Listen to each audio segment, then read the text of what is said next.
오늘 설교 본문은 다니엘서 10장입니다. 10장 10절 이하 부분만 읽겠습니다. 한 손이 있어 나를 어루만지기로 내가 떨더니 그가 내 무릎과 손바닥이 땅에 닿게 일으키고 내게 이르되 은총을 크게 받은 사람 다니엘아 내가 네게 이르는 말을 깨닫고 일어서라. 내가 네게 보내심을 받았느니라. 그가 내게 이 말을 한 후에 내가 떨며 일어서매 그가 내게 이르되 다니엘아 두려워 말라. 내가 깨달으려 하여 내 하나님 앞에 스스로 겸비케 하기로 한 결심하던 첫날부터 내 말이 들으신 바 되었으므로 내가 내 말로 인하여 왔느니라. 그런데 바사 국군이 21일 동안 나를 막았으므로 내가 거기 바사국 왕들과 함께 머물러 있더니 군장 중 하나 미가엘이 와서 나를 도와주므로 이제 내가 말이래 내 백성에 당할 일을 내게 깨닫게 하러 왔노라. 대저 이 이상은 오래 후의 일이니라. 그가 이런 말로 내게 이를 때에 내가 곧 얼굴을 땅에 향하고 벙벙하였더니 인자와 같은 이가 있어 내 입술을 만진지라. 내가 곧 입을 열어 내 앞에 섰는 자에게 말하여 가로되 내 주여 이 이상을 인하여 근심이 내게 더함으로 내가 힘이 없어졌나이다. 내 몸에 힘이 없어졌고 호흡이 남지 아니하였사오니 내 주의 이 종이 어찌 능히 내 주로 더불어 말씀할 수 있으리이까. 또 사람의 모양 같은 것 하나가 나를 만지며 나로 강건케 하여 가로되 은총을 크게 받은 사람이여 두려워 말라. 평안하라 강건하라 강건하라. 그가 이같이 내게 말하매 내가 곧 힘이 나서 가로되 내 주께서 나로 힘이 나게 하셨사오니 말씀하옵소서. 그가 이르되 내가 어찌하여 내게 나온 것을 내가 아느냐. 이제 내가 돌아가서 바사 군과 싸우려니와 오직 나간 후에는 헬라 군이 이를 것이라. 오직 내가 먼저 진리의 글에 기록된 것으로 내게 보이리라. 나를 도와서 그들을 대적하는 자는 너희 군 미가엘 뿐이니라. 네, 계속해서 다니엘이 하나님께 받은 환상에 대한 글들로 계속되고 있습니다. 실제 이 다니엘서 10장은 이후에 이어질 11장, 12장의 서문 역할을 하는 장입니다. 계속 같은 맥락의 계시가 이어지고 있습니다. 오늘 설교 제목은 하나님의 궁정 내실과 마귀 본부입니다. 크게 두 가지 단락으로 주제로 나누어서 말씀을 선포하겠습니다. 첫째는 하나님의 내실에서라는 주제고 둘째는 마귀 본부에서라는 주제입니다. 먼저 주요 구절 한 구절 읽고 시작하겠습니다. 12절로 13절입니다. 주께서 내게 이르시되 다니엘아 두려워 말라. 내가 깨달으려 하여 내 하나님 앞에 스스로 겸비케 하기로 결심하던 첫날부터 내 말이 들으신 바 되었으므로 내가 내 말로 인하여 왔노라. 그런데 바사국이 21일 동안 나를 막았느니라. 다니엘서 10장의 계시가 임한 시기는 이제 서두에 말씀한 대로 고레스 3년입니다. 고레스 왕은 우리가 이제 구약 성경에도 많이 등장하는 이름인데 하나님이 고레스를 들어 쓰셔가지고 즉위 원년에 이제 포로로 끌려와 있던 모든 민족들을 고국으로 귀환하시도록 칙령을 내린 왕으로 유명합니다. 실제 대제국 페르시아의 왕이었지만 자기의 점령지에 있던 모든 민족들에 대해서 유화책을 그렇게 펼쳤던 왕입니다. 근데 여기서 지금 짚고 넘어갈 부분 하나가 있습니다.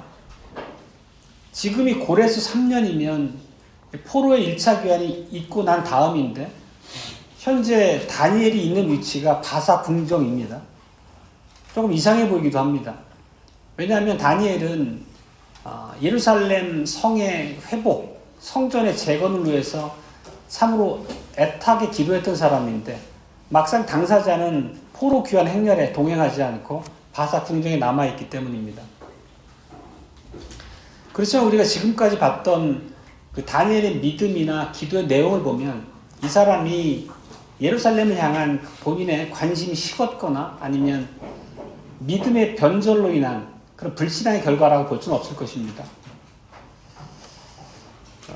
본문에 명시적으로 기술된 것은 아니지만 우리가 예상할 수 있는 것은 다니엘을 바사에 남겨서 그에게 맡기신 하나님의 일이 있었다는 의미로 보는 게 맞을 겁니다. 실제로 다니엘이 기도의 사람이었던 것을 감안하면 하나님께 드린 기도 안에서 하나님의 뜻을 깨닫고 본인은 그 참으로 간절히 사모했던 예루살렘으로의 귀환이지만 그 행렬에 동행하지 않고 하나님의 뜻에 따라 바사 궁정에 남았을 것으로 보는 게 맞을 겁니다. 이와 같은 그 다니엘의 입장을 보면 실제 우리들은 하나님께서 마땅히 우리에게 행할 일을 보이셨을 때에 그 말씀 앞에 겸손히 순복하기보다는 또 때로는 우리의 이기적인 욕구나 여러 가지 형편을 핑계 삼아가지고 하나님의 말씀을 거슬러 내 뜻대로 행하는 경우가 참 많이 있을 겁니다. 이런 부분들은 우리가 이런 말씀들의 해석을 통해서 스스로 돌아보고 돌이키는 기회가 되어야 될 것입니다. 그리고 우리가 자주 하나님 앞에 드리는 주기도문의 셋째 간구 역시도 뜻이 하늘에서 이루어진 것 같이 땅에서 이루어지이다 라고 기도를 합니다. 이제 다니엘의 이런 행동, 본인의 간절한 소망은 따로 있더라도 하나님이 나에게 드러내신 뜻에 겸손하게 순종하는 이런 모습들이 주기도문에서 우리가 고백하는 바 기도의 실천이라고 볼 수 있을 것입니다. 그리고 실제로 다니엘을 이 바사에 남겨두었던 것은 유대인들에게는 매우 다양한 일이었습니다. 고레스 왕은 그 점령되어 있는 많은 이방 민족들에 대해서 그 호혜적인 정책을 펴고 그들의 문화나 종교가 자유롭게 시연될 수 있도록 그렇게 지원했었지만 그 다니엘이 머물고 있던 그 바사 궁의 모든 권세자들이 같은 입장으로 볼 수는 없었을 것입니다. 많은 사람들은 다니엘을 정치적으로 대적한 사람이었을 수도 있고 또 유대인에 대한 반감 때문에 어떻게든 유대인들이 잘 되고 포로지에서 예루살렘으로 귀환해서 성전을 재건하고 그들의 나라를 바로 세워가는 일을 방해하는 세력들도 많았다는 것입니다. 우리가 에스라나 느헤미야에서 많이 봤던 것처럼 그 예루살렘 주변에 있던 사마리아를 포함한 많은 그 이족들이 실제 성전의 재건이나 나중에 느헤미야를 통한 성곽의 재건 같은 것들을 끊임없이 방해했었습니다. 그래서 그 스룹바벨이 에스라와 더불어 성전을 재건하기 위해서 그 노력을 시작하고 나서 실제 그 성전이 재건되기까지는 20년 정도 걸렸던 걸 우리가 잘 압니다. 그만큼 어려운 시기였다는 것입니다. 포로지에서 예루살렘으로 귀환했다고 해서 모든 것이 끝나고 탄탄대로가 열린 것은 아니라는 뜻입니다. 그래서 다니엘은 이 바사 궁정에 남아서 실제 많은 권세자들이 고레스 왕에게 이런저런 이제 의견을 내고 또 예루살렘 그 주변에서 올라오는 여러 가지 그런 참소나 그런 탄원들을 통해서 유대인들을 대적하려고 할 때 그런 것들을 조율하고 또 고레스 왕 앞에서 그들의 이해관계와 송사를 대변하는 그런 역할을 국내에서 할 수 있었을 것입니다. 물론 이런 이제 깊이 그 이면을 보면 총리라고 하는 그런 이제 높은 자리에 앉아가지고 자기 동족들의 이런 이해관계를 대변하고 조율하고 지원하는 역할도 중요했겠지만 더 근본적으로 하나님께서 다니엘에게 맡겼던 역할은 하나님 앞에 무릎 꿇고 겸손하게 하나님의 뜻을 구하고 동족들을 위한 중보기도 하는 그 일이었을 것입니다. 우리가 지금까지 다니엘을 통해 봐왔던 것처럼 실제 다니엘은 매우 탁월한 기도의 사람이었고 겸손하게 하나님 앞에 매사를 구하고 하나님의 뜻만을 쫓는 그런 믿음의 사람이었다는 것을 잘 압니다. 실제 이런 믿음의 사람의 기도라고 하는 것은 실제 우리가 눈에 보이는 싸움으로 두드러지는 그런 수천 명의 병사들보다도 실제 훨씬 더 많은 힘을 발휘할 수 있을지도 모릅니다. 이 순간 이제 예루살렘에서는 우리 그 성경적 표현을 빌자면 한 손에는 쟁기를 들고 한 손에 칼을 들고 낮에는 열심히 성전 재건에 나서고 또 저녁에는 그 주변 이제 민족들로부터의 공격을 막기 위해서 보초를 섰던 그런 사례를 많이 봅니다. 이런 눈에 보이는 전쟁, 이런 싸움뿐만 아니라 이 바사국 안에서 주님의 대의를 위해서 다니엘이 기도하면서 했던 많은 일들이 있었을 것입니다. 이런 상황을 우리가 이제 군대에 비유해 보자면, 군대에서도 역시 어떤 싸움, 전쟁이 일어날 때에 모든 병사가 전투병으로만 구성되진 않습니다. 전투병도 있고 마땅히 작전을 수립하고 병사들을 지휘해야 되는 장교들도 있을 것이고 또 싸움에 필요한 모든 물자를 조달하고 보급하는 그런 군수병들도 있을 것입니다. 이처럼 전쟁이 이루어지더라도 그 집에 남아서 전쟁터에 나간 자기 자식들을 위해 기도하는 어머니와 아버지의 기도의 역할들이 매우 중요하고 실제 그들의 기도를 쓰셔서 하나님의 은혜와 역사가 이루어지는 것입니다. 그리고 실제 예루살렘에서 그 귀환한 그 유대인들에 의해서 성전 재건과 거기 삶의 터전을 가꾸는 일 자체는 교회를 다시 세워가는 영적 전쟁의 현장입니다. 이렇게 하나님 나라의 전쟁에서는 특히 언약 백성의 보존을 위해서는 하나님 앞에 드리는 이 기도가 무엇보다도 중요한 반드시 수반돼야 될 영적 싸움의 일환입니다. 우리들은 만물을 통제하는 주님 앞에 기도하는 그런 특권을 부여받은 성도들이기 때문입니다. 그리고 오늘 본문에서 계속 살펴봤던 것처럼 다니엘이 하나님 앞에 드렸던 이 겸비한 기도는 하늘의 천사들을 땅으로 내려오도록 했습니다. 하나님 나라와 이 세상 나라 사이에 치러지고 있는 이 치열한 전쟁에서 이 공중 권세 잡은 그 악한 영의 세력인 사탄과 그의 졸개들을 하늘의 군사들이 천사들을 불러서 대적하는 것이 실제적으로 오늘 기사에 계속 반복해서 나타납니다. 그 결과로서 다니엘에게 이르렀던 천사의 말 안에서 우리가 살필 수 있는 것은 그 다니엘의 기도로 인해서 원수들의 괴계가 실패했다는 것을 보여줍니다. 12절을 다시 한번 봅니다. 다니엘아 두려워 말라. 내가 깨달으려 하여 내 하나님 앞에 스스로 겸비하기로 결심하던 첫날부터 내 말이 들으신 바 되었으므로 내가 내 말로 인하여 왔노라. 이 말을 하나하나 잘 살펴보면 천사가 전한 이 위로 안에는 우리에게 좀 매우 강력한 교훈이 있습니다. 실제 우리가 오늘 본문 10장 서두에서 다니엘은 3주간 애통하고 금식하고 기름진 음식과 포도주를 먹지 않고 죄를 뒤집어 쓰고 간절하게 하나님 앞에 기도했다는 것을 기록하고 있습니다. 하나님 앞에 자신을 겸비하게 낮추고 주님의 뜻만을 간절히 구했다는 것입니다. 이 겸비하기로 결심하는 첫날부터라는 말은 이 기도의 자세가 어떠해야 하는지, 실제 하나님의 응답을 우리가 얻을 수 있는 기도는 무엇인지, 어떤 자세인지를 드러내는 그런 단어입니다. 겸비라고 하는 말은 완전하게 100% 하나님의 주권을 인정하고 하나님만을 전적으로 의지하는 그런 자세의 기도입니다. 자기를 부인하고 자기를 내려놓고 주님께 주신 교훈에 따라서 그분의 계시가 이루어지기를, 그분의 뜻과 영광만을 구하는 그런 기도가 겸비한 기도입니다. 다니엘이 이렇게 하나님 앞에 무릎 꿇고 기도하게 된 배경은 우리가 미루어 추측할 수 있을 것입니다. 지금 동족들의 상황이 매우 위태롭습니다. 실제 하나님의 일을 사모하고 열심을 가지고 현장에 임했지만 막상 그들이 임해서 성전 재건에 나섰던 그 현장의 여건이 녹록지 않았기 때문입니다. 또 많은 원수들이 그것을 방해하고 또 바사 궁정에 참소하면서 여러 가지로 어렵게 만들고 있었기 때문입니다.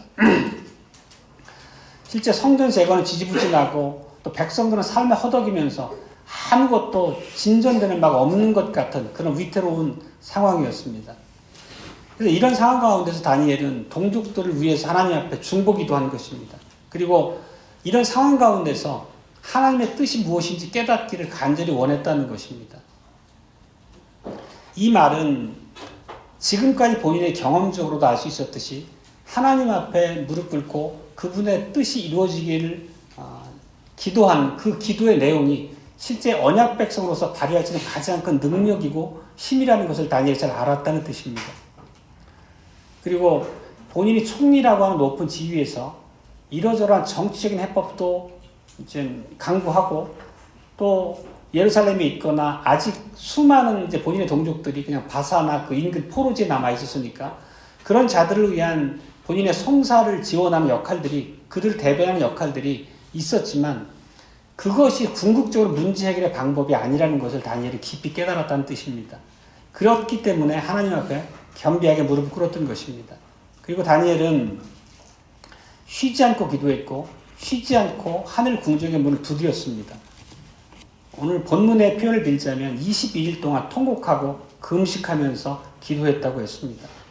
그리고 21일이 지난 후에야 천사가 다니엘 앞에 나타났습니다.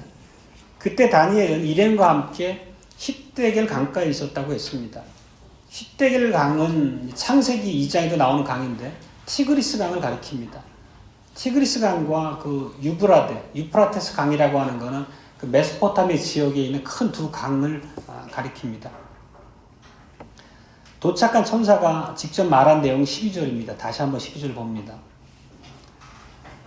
내가 깨달으려 하여 내 하나님 앞에 스스로 겸비하기로 결심하던 첫날부터 내 말이 들으신 바 되었으므로 내가 내 말로 인하여 왔노라.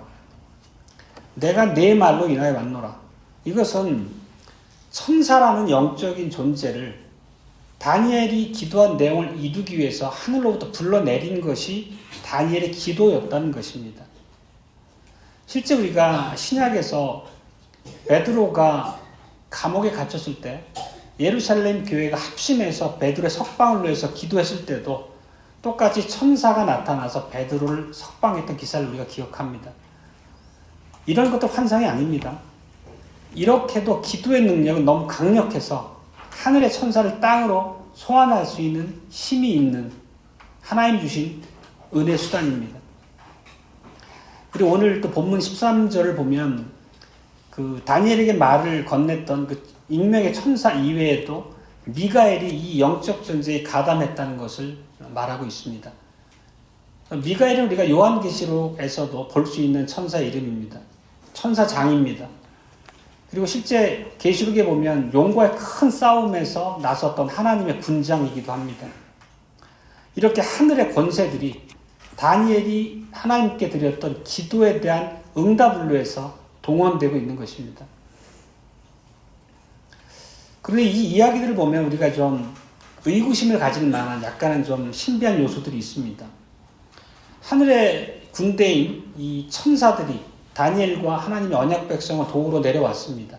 그런데 시간이 많이 걸렸습니다. 21일이 지나서야 다니엘 앞에 나타났습니다. 그런데 아까 12절에 보면 첫날부터 내 말이 들으신 바 되었다 이렇게 얘기했습니다. 이 얘기는 기도를 드리는 하나님 앞에 겸비하게 무릎 꿇은 그 시간, 그 시점에서 하나님께서 기도를 들으셨다는 의미이기도 합니다. 그런데 실제 그 답변이 이루어진, 답은 즉시 이루어졌더라도 그 답을 다니엘이 직접 확인하고 알 수 있었던 것은 21일이 지나서였습니다. 참고로 먼저 말씀드리면 하나님께서는 성도 누구도 편애하지 않으십니다.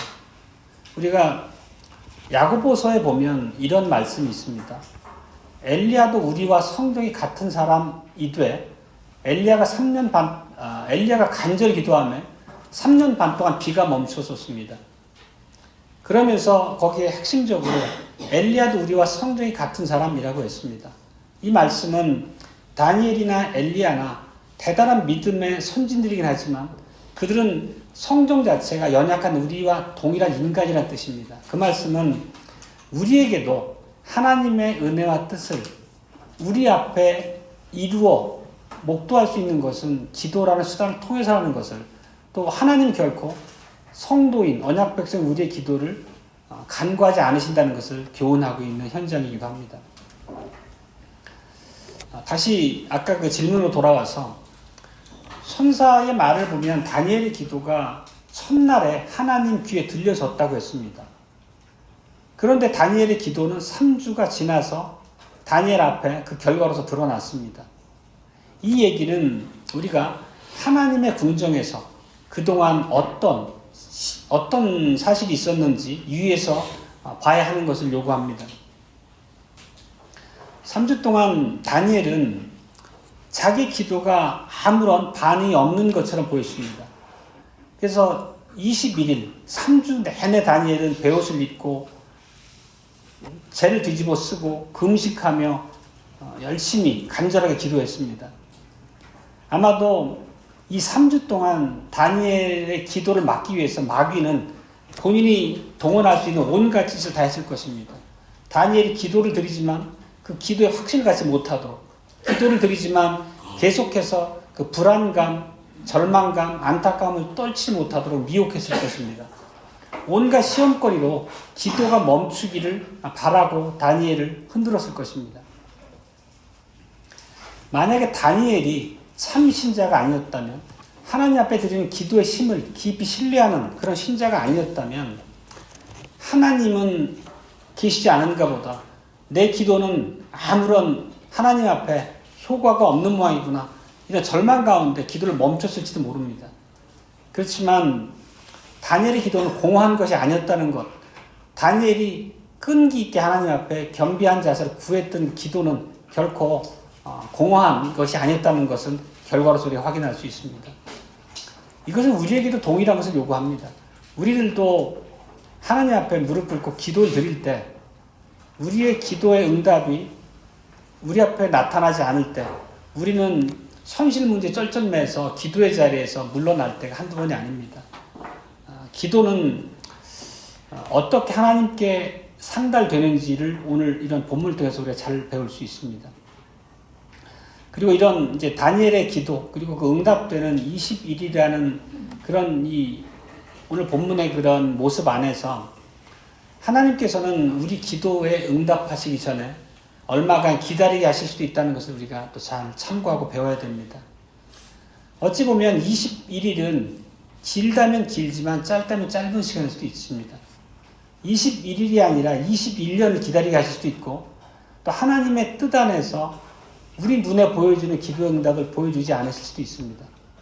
또 우리가 하나님의 교회를 위해서 드렸던 간절한 기도들이 우리가 죽은 다음에 또 하나님의 방식으로 그 응답이 되어질 수 있습니다. 다만 우리는 기도를 통해서 주셨던 하나님의 약속을 깊이 신뢰하고 그 수단, 은혜 수단을 우리가 사는 내내 열심히 하나님께 나아가는 그런 통로로 써야 된다는 것이 우리에게 주어지는 현실입니다. 그리고 오늘 그 다니엘이 겸비하게 무릎 꿇던 첫날에 다니엘의 기도에 하나님이 귀를 기울이셨다는 것은 우리의 기도 역시도 우리 눈앞에 이제 보여지는 응답의 현실과 관계없이 하나님께 바로 상달된다는 그 실제로 우리가 신뢰해야 되는 것을 보여줍니다. 중요한 것은 기도 응답을 보는 것이 아니라 기도를 통해 하나님의 약속이 실현될 것이라고 우리한테 주셨던 그 약속을 믿는 것이 중요하다는 것입니다. 우리가 잘 아는 말씀 중에 이런 말씀이 있습니다. 보지 못하고 믿는 자들은 복되도다. 이것은 예수 그리스도의 부활을 끝없이 의심했던 도마에게 주셨던 말씀입니다. 그 안에 담긴 의미는 우리가 익히 살펴 알고 있습니다. 우리가 비록 응답을 우리가 기대하는 방식으로 확인할 수 없거나 우리 눈앞에 아무런 기도 응답의 모습, 결과가 나타나지 않더라도 하나님 앞에 우리의 기도는 상달되고 그분은 우리 기도를 그분의 선하신 뜻 안에서 들어 쓰신다는 것을 우리가 믿어야 합니다. 다니엘 10장이 우리에게 주어져서 교훈하는 바는 바로 이런 것들이기도 합니다. 우리가 디모데후서 3장 16절 말씀을 우리가 잘 알고 있지만 모든 성경은 하나님의 감동으로 된 것으로 교훈과 책망과 바르게 함과 의로 교육하게 유익하다 했습니다. 즉 성경의 모든 기록은 어느 한 장절도 낭비되는 게 없습니다. 하나님의 백성된 우리들에게 하나님의 뜻을 가르치고 우리에게 교훈해서 주님의 백성으로 바로 설 수 있도록 그렇게 은혜 수단으로 제공된 가장 핵심이 하나님의 말씀이라는 뜻입니다. 이렇게 다니엘 10장에서 우리에게 주시는 이런 교훈들이 기도와 관련해서 우리 마음에 깊이 새겨줘야겠습니다.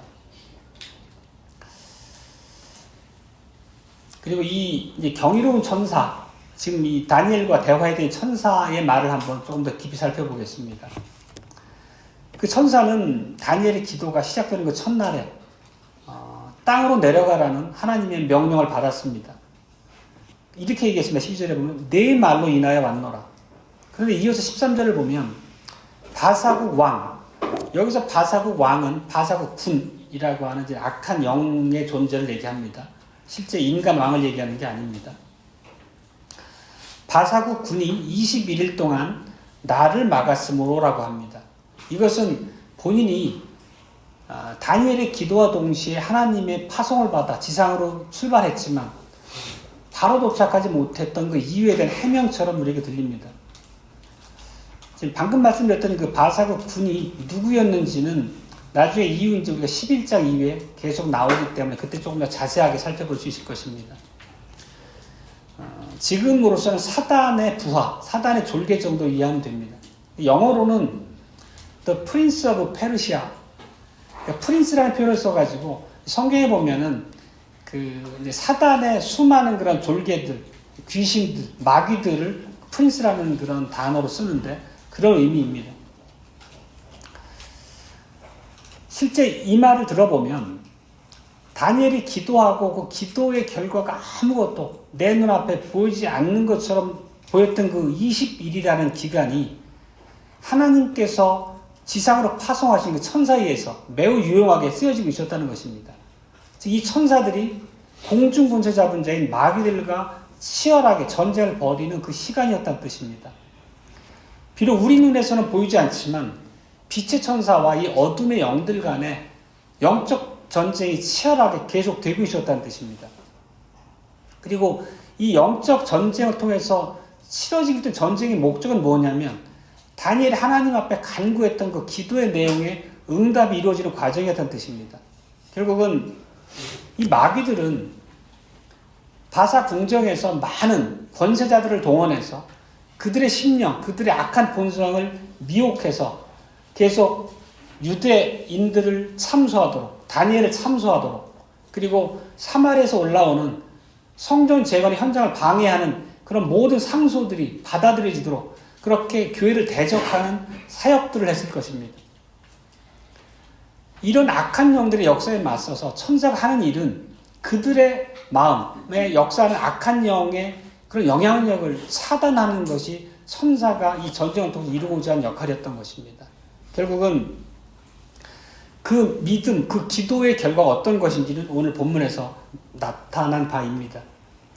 결과적으로 마귀의 공격을 천사들이 중단시켰고 고레스 왕의 마음을 계속적으로 유대민족들 또 당대 많은 이방민족들, 포로지에 있던 민족들에게 유화적인 정책을 피고 지원하는 역할들을 계속하는 그 위치에 머물게 했던 것입니다. 이게 가만히 한번 생각해 보십시오. 그냥 본문으로서가 아니라 오늘의 말씀을 듣고 보면 굉장히 신기하다는 생각이 들지 않으십니까?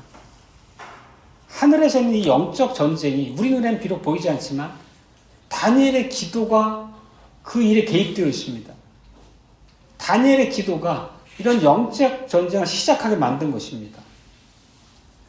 다니엘의 기도가 하나님께 응답되어져서 천사들이 파송되고 공중에서 악령과 천사들 간에 이런 치열한 전투가 벌어지고 그 전투의 승패에 따라 가지고 실제 지상에서의 모습이 다니엘의 기도에 응답되는 형식으로 결과가 나타났다는 것입니다. 제가 지금 드리는 말씀은 어떤 판타지를 말씀드리는 게 아니지 않습니까? 분명히 하나님 말씀이 성경에 기록된 바 계시를 선포하고 있는 것입니다.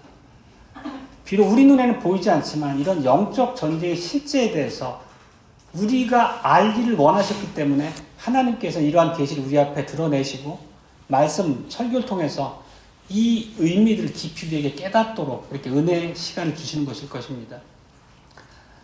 다니엘이 비록 알진 못했지만 다니엘의 기도는 첫날에 응답된 것입니다. 다니엘에게 다니엘 눈앞에 보여지는 응답의 결과가 알려지기까지는 21일이라는 시간이 걸렸지만 그 시간이 결코 허비되어진 시간이 아니고 다니엘의 기도가 응답되어지는 시간으로서 하나님 우리에게 가르치고 계십니다.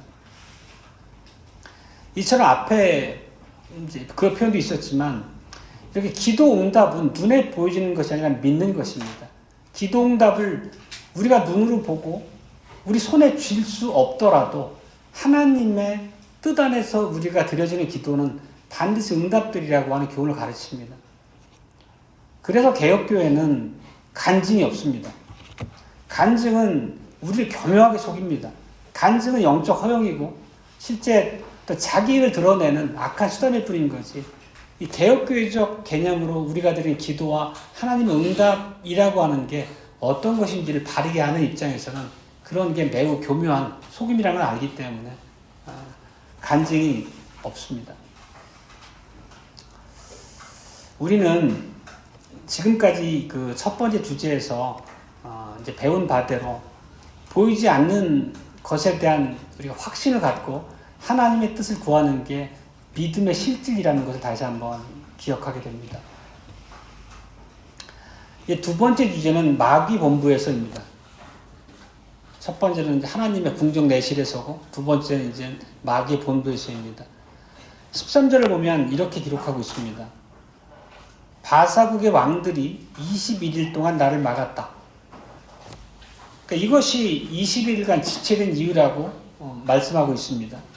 근데 이것은 반복해서 말씀드리지만 단순한 지체가 아닙니다. 이 시간 안에는 영적인 그런 세력 간에 치열한 전쟁이 있었고 다니엘의 간구가 응답되어지는 시간이었다는 얘기를 다시 말씀드립니다. 그리고 천사가 땅으로 내려오는 도중에 천사의 걸음을 막고 다툼했던 그 바사국 군은 누굽니까? 하나님의 천사가 영적 존재이듯이 바사국 군이라고 알려진 이 존재 역시도 우리와 같은 철과 육이 있는 존재가 아니라 영적인 능력을 가진 존재로서 우리가 이해해야 됩니다. 다시 말하면 앞서 말씀드렸던 것처럼 마귀입니다. 그러니까 영어로 보면 이제 그 마귀를 데블 할 때 대문자를 쓰면 이제 사탄인 그 대장을 얘기하고 소문자를 쓰면 그냥 마귀들, 그래서 마귀의 그 부하들을 그 통칭하는 그런 용어로 쓰이는 것 같습니다. 그리고 이 바사국 군, 바사국 왕이라는 이 호칭을 마귀가 받았다는 뜻은 마귀가 어떤 존재를 사실 담고 있는 그런 단어이기도 합니다. 마귀는 타락한 영적 존재이긴 하지만 매우 강한 영향력과 힘을 가지고 있다는 뜻입니다. 철과 육을 가진 우리를 미혹해서 통제할 수 있는 그런 권능이 있다는 뜻입니다. 결코 가볍게 아무것도 아닌 존재로 우리가 치부할 수 없다는 뜻이기도 합니다. 유다서 9절에 보면 이런 표현이 있습니다.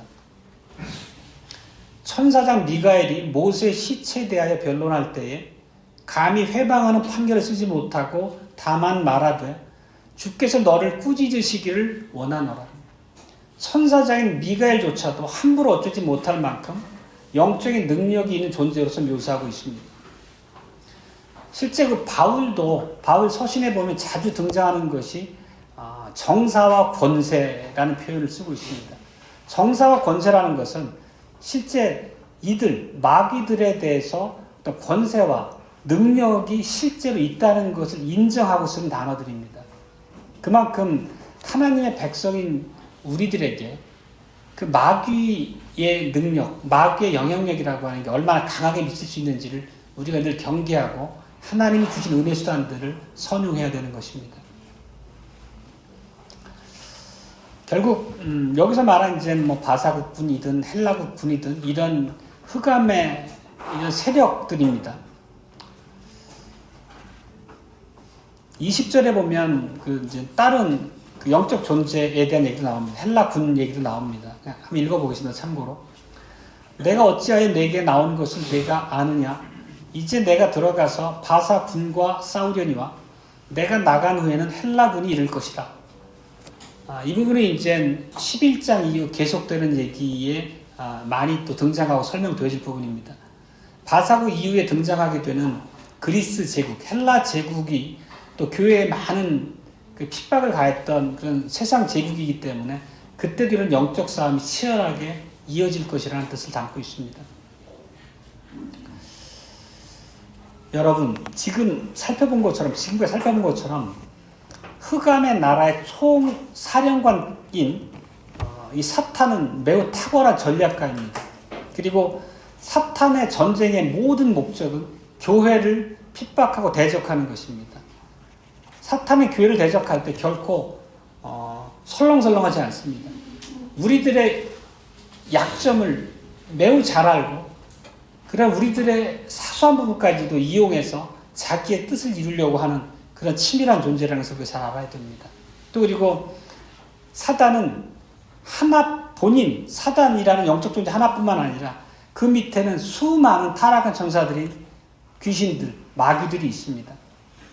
그들은 어찌 보면 사탄의 명령을 받아서 우리가 눈에 보이지 않는 세상 제국 배후에서 은밀하게 악한 역사를 이어갑니다. 본문에 보면 이 설교보에 보면 제5열과 같은 존재다 이런 표현이 있습니다. 제5열이라는 표현 혹시 아세요? 제5열은 전시에 상대방 적국구 후방에서 교란하는 그런 간첩이나 스파이를 얘기합니다. 실제 제5열이라고 하는 굉장히 유명한 소설도 있고 드라마도 있었습니다. 말하자면 이런 마귀들은 각자 자기에게 맡겨진 자기의 그런 사역의 장소가 있는 겁니다. 바사국군은 바사라고 하는 지역에서 사탄의 졸개로서 역사하는 자였고, 헬라국군은 헬라 지역, 나중에 그리스 지역에서 사탄의 명령을 받아가지고 악한 역사를 배워서 일으키는 영적 존재라는 뜻입니다. 이들이 하는 일은 결국은 그게 세속의 권세자들 안에 등장해서 그들을 미혹해서 하나님 나라의 백성과 교회를 대적하고 핍박하도록 그렇게 그들을 흔들고 충동하는 것이 이런 영적 존재들이 배후에서 행하고 있는 바입니다. 실제 바사국군의 역할 자체는 지금까지 살펴본 것처럼 바사국 궁정에서 그리고 실제 하나님의 성전 재건이 이루어지고 있던 예루살렘 현지에서 주변 이족들을 충동해가지고 끊임없이 성전 재건을 방해하고 유대인들을 핍박해서 그들이 어떻게든 하고자 하는 일을 방해해서 실패하도록 하는 게 그들의 목적이었고, 그것들은 바로 사탄이 그들을 배후에서 충동한 결과라는 것을 반복해서 우리가 살펴보는 바입니다. 성경은 우리의 구원과 우리의 영적성에 필요한 모든 것을 하나도 감추지 않고 다 드러내서 우리에게 가르칩니다. 오늘 10장에서 배울 수 있는 것은 사탄이라고 하는 또 그의 졸개들인 마귀들의 활동 방식에 대해서 우리에게 알려주는 것입니다. 이 얘기는 우리가 치열한 영적 전쟁의 현장에 들어와 있다는 뜻이기도 하고, 우리가 이런 배후의 영적 존재들 간의 전쟁, 이런 것들에 대해서 무지하기 때문에, 이런 것들을 전혀 알지 못했기 때문에 굴복할 수밖에 없었다. 나는 믿음에서 떨어져서 시험에 떨어졌다. 이런 핑계거리를 삼을 수 없다는 뜻입니다. 하나님은 우리에게 이러한 영적 전쟁의 치열함을 알게 하셨고, 우리의 기도가 그때 어떤 힘을 발휘할 수 있는지를 오늘 본문을 통해서 반복해서 말씀하십니다. 이것은 언약 백성 우리에게 하나님이 매우 중요한 교훈으로 주신 그런 계시라는 것을 깨닫고 우리가 진지하게 받아들여야 될 것입니다. 이런 영적인 전쟁은 하나님의 성도인 우리들, 교회와 결코 무관한 게 아닙니다. 우리가 그 수요 모임에서 돌트신경 5장 성도의 교리 부분에서 한참 이렇게 말씀 나왔던 바가 있습니다. 신자가 죄로 타락하는 두 가지 유형을 얘기했었습니다. 하나는 내 힘으로 모든 싸움을 이길 수 있어라고 하는 그런 영적 오만도 시험에 떨어지게 하는 하나의 그런 잘못된 신자의 자세였고, 또 하나는 영적인 나태였습니다. 그것은 뭐냐면 하나님께서 성도와 교회를 보존하시겠다고 약속하셨습니다. 그러면 나는 아무것도 안 하고 하나님의 약속이 자동적으로 이루어지는 걸로 알고 영적으로 나태한 상태에 있는 것 역시도 본인이 죄로 떨어지고 실족할 수 있는 그런 잘못된 신자의 자세라고 말씀드렸었습니다. 결국은 하나님께서는 이런 말씀의 교훈을 통해서 우리에게 각성케 하시고 기도라고 하는 또 하나님의 진리의 말씀인 계시를 주셔서 이런 모든 영적 전쟁에 우리가 직접 나설 수 있도록 우리에게 주신 것들입니다. 이런 은혜 수단들을 우리가 선용하지 않고 무시한다는 것은 결국은 스스로 영적 싸움에서 패퇴당할 수 있는 그런 자리에 자기를 내모는 것과 동일합니다. 예루살렘에서는 앞선 표현대로 쟁기와 칼을 들고 실제 치열한 싸움을 벌이고 있었던 것입니다. 성전도 재건하고 그걸 방해하는 세력들과 또 대적도 하고, 그리고 또 그 이면에서는 오늘 계속 살펴본 것처럼 영적인 전쟁이 치열하게 병행해서 벌어지고 있었습니다. 이 마귀의 전쟁은 매우 치열한 전쟁으로 성경을 묘사하고 있습니다. 이 악한 영들이 개입하면은 그 전쟁은 매우 치열해지고 격렬해집니다. 그 모습이 세상 가운데 두드러져 드러날 때 얼마나 치열한지를 우리가 알 수 있습니다. 이런 영적 싸움의 결과로 우리가 사는 이 세상에 드러난 이런 악한 영향력들은 오늘날도 동일하게 유효합니다. 이 짐승들끼리 싸울 때는 그냥 물고 뜯는 물리적 힘밖에 없지만 사람의 싸움에서는 이 교활한 지성이 동원됩니다. 하나님의 이 인간의 이 타락한 본성, 그 교활한 지성이 싸움에 개입이 되면 싸움은 더욱더 잔인해지고 치열해집니다. 그리고 사탄은 영적 존재로서 우리가 가지고 있는 우리 안의 탐욕이나 부패성을 너무도 잘 압니다. 우리의 이 교활한 지성을 이용하는 방법에 대해서도 매우 잘 압니다. 그만큼 우리는 우리 스스로의 힘으로는 이런 영적 존재를 대적해서 승리할 수 없다는 것입니다. 우리가 실패하고 진다는 뜻이 아니라 하나님이 주신 은혜 수단들을 우리가 충실하게 사용할 때만 이길 수 있다는 것을 말씀드립니다. 그리고 오늘날에도 실제 이런 이제 공중권세 자본자들은 SNS나 각종 미디어를 통해 가지고 다양한 수단을 동원해서 매우 악한 그런 거짓 정보를 퍼뜨립니다. 그래서 우리들 마음속에 편견과 증오를 쌓고 세상에 혼란을 일으킵니다. 우리가 보셨을지 모르겠지만 얼마 전에 제가 봤던 그 기사에 그런 게 있었습니다. 오늘날 세계적으로 유독 그 극우 정권이 매우 많이 등장을 합니다. 이번에 트럼프 당선된 것도 트럼프도 매우 극우적인 성향의 인사입니다. 그 이면에 페이스북 같은 그런 이제 SNS를 통해 가지고 증오나 편견, 이제 편을 가르는 그런 정보들이 너무 많이 유통된다는 것입니다. 그리고 실제 이제 그런 정보의 함정에 빠지게 되면 사람들이 점점 더 편협해지고 자기들 집단의 이익만을 내세우기 위해서 상대방들을 짓밟는 것을 당연시한다는 겁니다. 이런 SNS를 통한 이런 악한 영향력이 팽배했기 때문에 오늘날 많은 나라에서 극우 정권이 들어서는 원인으로 이렇게 진단한 제가 기사를 본 적이 있는데 매우 좀 오늘 우리가 배웠던 그런 교훈에 비춰보더라도 설득력이 있는 그런 기사 같습니다.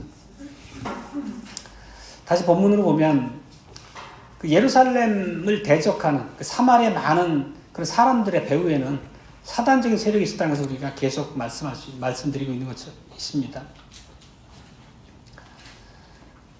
이렇게 이스라엘이 실제 이제 마귀의 그런 졸개들로부터 공중의 악한 영들로부터 무서운 공격을 받고 있던 이 시기에, 이 치열한 교전의 시기에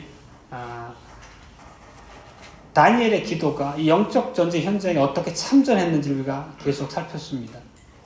이런 전쟁은 우리가 이제 그 성경 그 열왕기 상에 이런 부분 잘 기억하는 게 있죠. 사내립의 침공을 받은 히스기야 왕이 매우 위기에 몰려가지고 하나님 앞에 간절하게 기도를 드립니다. 그랬을 때 하나님께서 하나님의 사자, 천사를 보내셔가지고 하룻밤 사이에 그 아수르 군대 18만 5천 명을 죽여버리십니다. 그렇지만 오늘 얘기하는 싸움의 성격은 이것과는 좀 다릅니다. 물리적으로 천사를 동원해서 사람을 죽여 없애질 수 있지만 오늘 얘기하는 그 성경의 교훈의 핵심은 영적 전쟁이 우리 안에 어떤 식으로 다가오고 영향력을 미치고 실제적으로 우리를 믿음의 자리에서 떨어뜨릴 수 있는지에 대한 영적 싸움의 실제를 얘기하는 것입니다. 우리는 하나님의 언약 백성입니다. 하나님의 몸된 교회입니다. 그렇기 때문에 오늘 우리에게 주셨던 이 영적 싸움이라고 하는 이 진리에 대해서 마음에 깊이 새겨야 합니다. 그리고 우리는 빛의 자녀들입니다. 그리고 실제 빛의 자녀들로서의 우리는 기도의 힘을 오늘 하나님의 말씀 통해서 깊이 더 깨닫게 됐습니다. 그래서 우리가 기도를 해야 됩니다. 기도한다는 것은 공중의 힘을 이용한다는 것입니다. 즉 하나님의 천군 천사들을 우리 기도로 불러서 영적 싸움에서 우리의 기도가 받아들여지도록 교회가 하나님의 보호와 보존의 약속이 유효하게 우리가 그 영적 현장에 싸움의 현장에 참전해야 된다는 뜻입니다. 우리의 기도는 하나님의 군대를 동원하는 힘이 있는 것입니다. 그리고 오늘날로 비유해 보자면 이제 바사나 헬라만 얘기하면 먼 예전 수천 년 전의 일이기 때문에 뭐 할지 모르지만 오늘날 역시 사탄은 오늘날에도 수많은 열국들의 자기의 마귀, 졸개들을 파송합니다. 그것은 미국일 수도 있고 뭐 중국, 러시아, 이스라엘 등등 이 나라의 모든 나라들의 권세자들에게 마귀를 파송할 것입니다. 자기의 졸개들을. 그래서 그들을 계속 충동을 해서 음모와 여러 가지 핍박을 일으킬 수 있고 많은 갈등과 대립을 유발할 것입니다. 실제 우리가 살아가면서 목도하는 수많은 이 세상의 전쟁이나 많은 그런 이제 그 비극들이 이런 마귀의 배후의 역사가 있다는 것을 우리가 반드시 이해해야 됩니다. 그리고 이런 세상뿐만 아니라 마귀들은 교회에도 보내질 것입니다. 교회에도 마귀가 보내줘서 우리들을 영적 싸움에서 패퇴시키기 위해서 무진해를 쓸 것입니다. 우리 기도에 게으르게 만들 것이고 우리가 하나님 앞에 드리는 기도가 응답되지 않을 때 스스로 불안에 쌓이고 마음이 요동해서 기도를 멈추도록 그렇게 우리를 부추길 것입니다. 뿐만 아니라 우리는 하나님의 종이고 그분은 나의 소유자인데 마귀는 끊임없이 내가 내 주인이라고 우리 마음을 속삭이면서 내가 하고 싶은 일, 내 육신의 정욕을 따르는 일들을 계속 해나가도록 부추길 수도 있습니다. 뿐만 아니라 세상에서 내가 사는 현장에서 세상과 더불어서 세상인 듯 교회인 듯 살아가는 거에서 아무런 그런 신앙적인 그런 회개에 이르지 못하도록 우리를 계속 그 자리에 붙잡아 두려고 노력할 것입니다.